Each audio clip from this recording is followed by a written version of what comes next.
Hi guys! Welcome back to my YouTube channel. It's me again, ang Madam na Negosyante, Tweety Bird. So hi sa mga ka-Tweety Bird, hi sa mga newly subscribers, o hi din sa mga viewers na lagi pong nanonood sa aking channel. Salamat sa inyong suporta guys. Kung hindi po dahil sa inyo ay hindi po talaga mag-grow yung aking channel.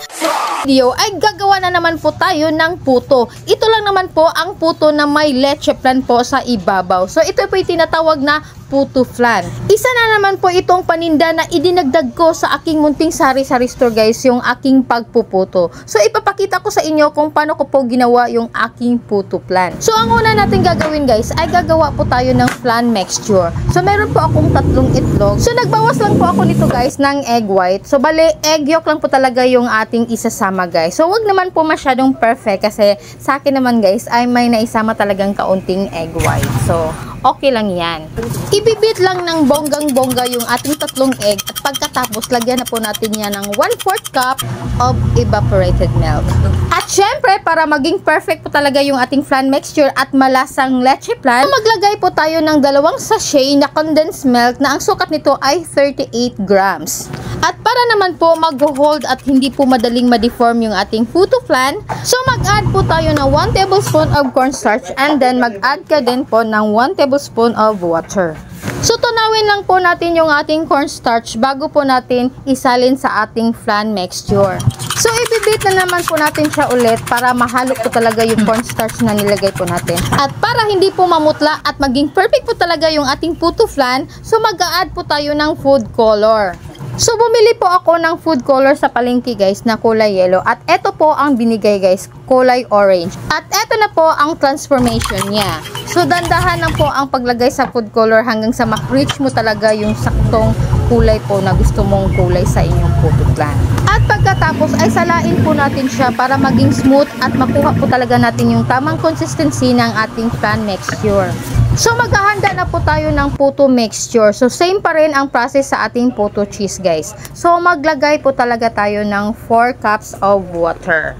And then maglagay lang po tayo dito guys ng 1 cup and 1/2 cup of white sugar. Tapos maglagay ka lang ng isang swak pack na milk powder ng sukat nito ay 33 grams. And then maglagay ka ng 1/2 teaspoon of salt.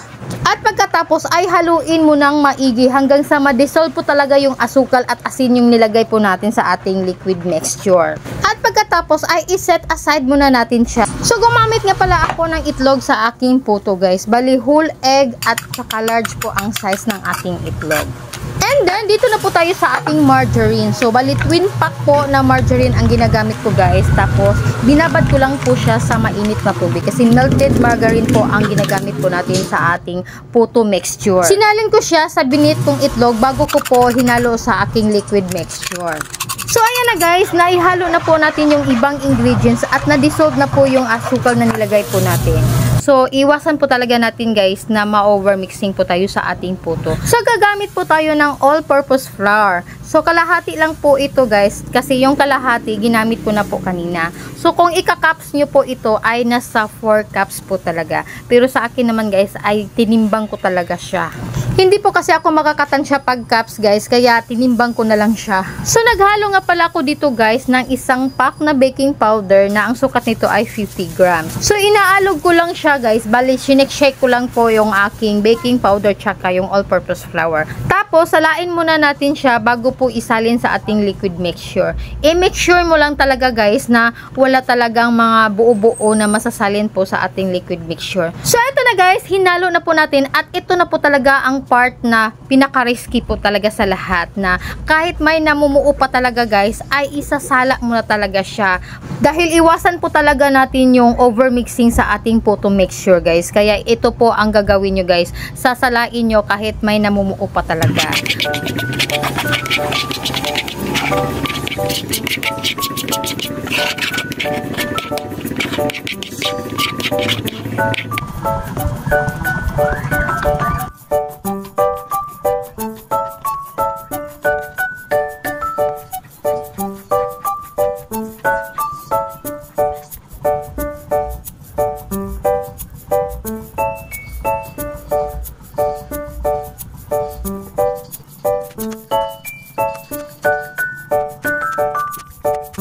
So, ito na guys, simulan na po natin yung ating pagpuputo plan. So, bali, ang ating mga molder guys ay medium talagang ginagamit ko. Tapos, pinahiran ko talaga siya ng mantika para hindi po dumikit yung ating flan mixture. So, ang ginamit ko nga pala sa aking panukat ng aking flan mixture guys ay 1 teaspoon or 5 ml. Sa steamer naman guys, dapat nagpakulo na po kayo ng tubig bago po natin isalang yung ating mga puto mixture.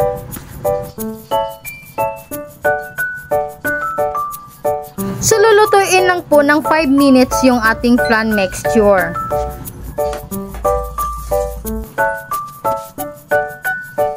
So, same pa rin ang process kanina guys. Hindi lang po talaga siya nakarga lahat dahil hindi po kalakihan yung aking steamer. So, nagtyaga lang muna ako sa maliit na steamer ko guys kasi kaya pa naman ang aking katawan guys. Kaya ox pa ito.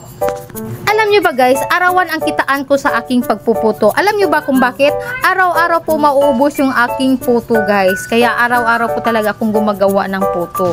So madali lang naman po itong gawin guys. Lutuin mo lang po ito sa steamer. So i-make sure mo lang po yung steamer nyo ay nakabalot po ng tela po sa ibabaw. Para naman po yung moist po niya ay hindi po babagsak po sa ating puto mixture. At siguraduhin nyo lang po na mahinang-mahina po talaga ang apoy ang gagamitin natin sa ating flan. Para naman sa ganon maging perfect po talaga yung ating flan.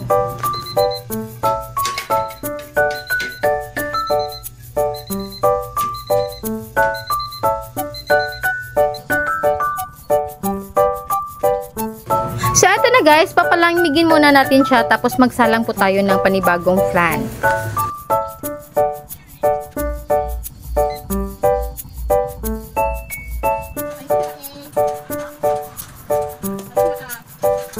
So, ayan na guys, after 2 minutes ay malamig na po yung ating flan. Tapos, ready na po natin guys para ito na po ang isasalang natin sa sunod. So, maglalagay lang po tayo ng puto mixture nito guys. So, gumamit nga pala ako nito guys ng panukat para naman sa ganon ay magiging pantay po talaga yung aking puto mixture na ilalagay po sa aking molder. So, ang sukat lang naman nito guys ay 1/8 cup.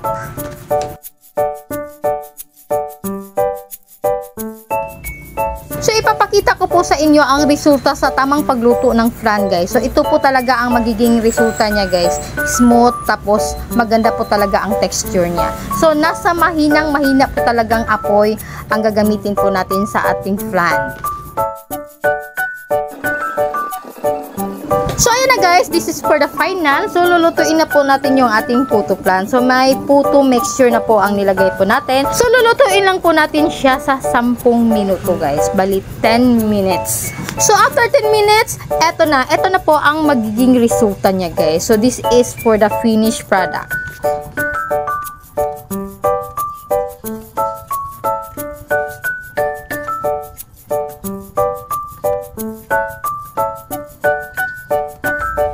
Alam niyo ba guys, matrabaho talaga ang pagpuputo flan compared po talaga sa puto cheese. Pero ito po talaga ang pinakamasarap ibenta pagdating po talaga sa mga okasyon. Dahil isa po itong klaseng dessert guys na special kasi may leche flan na po sa ibabaw.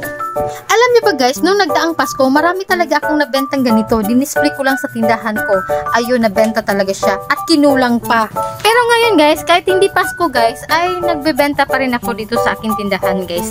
Nire-retail ko lang po siya sa halagang 7 pesos. Pero kadalasan guys, binibenta ko sa mga suki ko ay 3.20. Discount na po yung piso para madali pong maubos yung aking puto. So ngayon guys, ang puhunan naman nito guys ng ating puto flan ay nagkakahalaga po talaga ito ng 181 pesos. Medyo may kamahalan po talaga siya compared po talaga sa puto cheese. Kasi mahal po kasi yung ating ingredients sa ating flan mixture guys. Kaya yun, umabot talaga siya ng 181 pesos. Sa iba nga guys, yung puto flan nila, binibenta po talaga nila sa halagang 8 pesos. Sa akin naman ay 7 pesos lang. Kasi gusto ko talagang mabenta kaagad-agad siya. So, ipapakita ko nga pala sa inyo guys ang kabuuhang costing po ng ating puto flan. So, sa asukal naman guys ay 1/4 lang po ang nilagay ko dito. Pero kukulangin po yan ng kaunti. So, siguro naman may asukal po kayo sa bahay. So, dagdagan nyo na lang po ng kaunti. Pero ito namang evaporated milk guys ay 1/4 cup lang po talaga ang gagamitin natin nito guys. So, hindi po talaga maubos yan yung isang latang evaporated milk na sukat nito ay 140 ml. So, higupin nyo na lang po pagkatapos. Sa cornstarch naman guys, yung tinatawag sa Bisaya ng tayubong guys, ay mabibili mo lang yan sa tindahan ng sa halagang 3 piso. So yung nilagay sa tube guys, yung niro-roll, so mga ganon-ganon, basta mabibili mo lang yan sa tindahan na 3 piso. So eto na guys, ang finished product ng puto plan ko guys. So eto na po kaganda ang aking puto plan. So ganito po talaga ang consistency ng ating puto plan guys, pag makuha mo talaga ang procedure sa paggawa nito guys. So ilalagay ko po sa description box yung kabuuhang ingredients ng aking puto plan guys, para naman sa ganun ay masundan nyo po yung aking puto plan kung paano ko po ginawa ang aking puto plan mixture. So maganda po talagang inegosyo po ang ating pagpuputo guys, na kahit anong okasyon guys ay pwede talaga guys. So nasa sa inyo po ang diskarte guys kung paano ka makabenta nito. So pwede mo tong ibenta sa online. Alam nyo ba guys, nung nagtatrabaho ako, ang ginagawa ko nito guys ay kinukuha ko po yung mga order ng mga kasamahan ko. So pagka kinabukasan ay gawan ko na po sila ng aking puto, mga paninda na inaalok ko po sa kanila. So saling salita guys, ay made to order talaga ako. Ayaw ko kasing magdala ng mga paninda guys na wala pang nagmamayari ng aking mga tinitinda guys. Kaya a day before, kinukuha ko na po yung mga order nila. At salamat naman po kung umabot ka sa part na ito, at paki-comment naman po kung taga saan ka, para naman sa ganun ay malaman ko kung saan po nakarating ang aking video. At kung ikaw ay bago ka pa lang sa aking channel, huwag niyo pong kalimutan na pindutin ang subscribe button and hit the notification bell para lagi po kayong updated sa mga videos na aking i-upload. At kung ikaw ay may mga katanungan, huwag niyo pong kalimutan na mag-comment po kayo sa baba, at para naman sa ganun ay masagot ko po ang mga tanong ninyo. At sana po ay may natutunan po kayo sa araw na ito, at sana po ay nagustuhan niyo po ang aking video. Paki-like and share na rin po sa ating video para marami pa po tayong mga mamis na matutulungan. That's it for today's video. Hanggang sa muli!